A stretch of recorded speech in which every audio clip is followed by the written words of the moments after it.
జమ్మూ కాశ్మీర్ పహల్గాం ఉగ్రదాడిని తీవ్రంగా ఖండించిన భారత్. కీలక నిర్ణయాలు తీసుకున్న భద్రతా వ్యవహారాల కేబినెట్ కమిటీ. సింధు జలాల ఒప్పందం అమలు తక్షణమే నిలిపివేత. అటారీ చెక్పోస్ట్ మూసివేస్తున్నట్లు ప్రకటించిన కేంద్రం. తక్షణమే పాక్ జాతీయులు దేశాన్ని వీడి వెళ్లాలని ఆదేశం.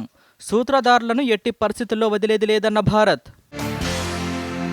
కశ్మీర్ అభివృద్ధిని సహించలేకే పాకిస్తాన్ ఉగ్రదాడి చేసిందన్న కేంద్రం. పహల్గాంలో ప్రాణాలు కోల్పోయిన 26 మంది పేర్లతో జాబితా విడుదల. ముష్కరులను కఠినంగా శిక్షిస్తామన్న అమిత్ షా. ఘటనా స్థలాన్ని పరిశీలించి మృతులకు నివాళులర్పించిన కేంద్ర హోంమంత్రి.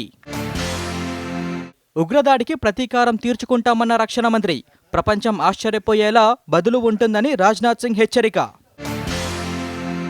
దేశ ప్రయోజనాల విషయంలో రాజీ పడబోమన్న కేంద్ర మంత్రి కిషన్ రెడ్డి.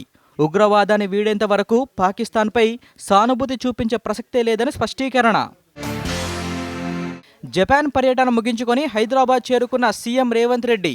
7 రోజుల పర్యటనలో 12,062 కోట్ల పెట్టుబడులకు ఒప్పందాలు. నేడు పంచాయతీరాజ్ దినోత్సవం. ఉత్తమ గ్రామ పంచాయతీలకు అవార్డులు అందించనున్న ప్రధానమంత్రి. నేడు బీహార్లో ప్రధాని నరేంద్ర మోదీ పర్యటన. మధుబనిలో పంచాయతీరాజ్ దినోత్సవ వేడుకలకు హాజరు. అమృత్ భారత్ ఎక్స్ప్రెస్, నమో భారత్ రైలు ప్రారంభించనున్న ప్రధాని. జాతీయ పంచాయతీ అవార్డుకు ఎంపికైన మాల్ గ్రామ పంచాయతీ. నేడు ప్రధాని చేతుల మీదుగా పురస్కారం.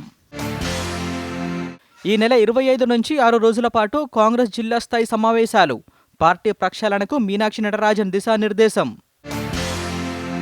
నేటి నుంచి రాష్ట్రంలో పాఠశాలలకు వేసవి సెలవులు. తిరిగి జూన్ 12న ప్రారంభం కానున్న పాఠశాలలు.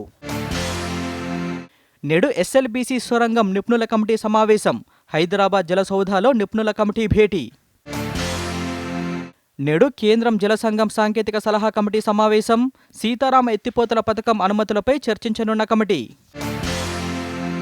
మే 22 నుంచి ఇంటర్ అడ్వాన్స్ సప్లిమెంటరీ పరీక్షలు. షెడ్యూల్ విడుదల చేసిన ఇంటర్ బోర్డు. భారత్ సమిట్ నిర్వహణ ఏర్పాట్లపై నేడు సీఎం రేవంత్ రెడ్డి సమీక్ష. మంత్రులు, ఉన్నతాధికారులతో పోలీస్ కమాండ్ కంట్రోల్ సెంటర్లో సమావేశం. రాష్ట్రంలో రానున్న 3 రోజుల పాటు తీవ్ర ఎండలు. సాధారణం కన్నా 2 నుంచి 3 డిగ్రీల అధిక ఉష్ణోగ్రతలు నమోదయ్యే అవకాశం. ఫిడే మహిళల గ్రాండ్ ప్రీ టైటిల్ నెగ్గిన కోనేరు హంపి. 7 పాయింట్లతో అగ్రస్థానంలో నిలిచిన ఆంధ్రప్రదేశ్ గ్రాండ్ మాస్టర్. ఐపీఎల్లో సన్ రైజర్స్ హైదరాబాద్ మరో ఓటమి. ముంబై ఇండియన్స్ చేతిలో 7 వికెట్ల తేడాతో హైదరాబాద్ ఘోర పరాజయం.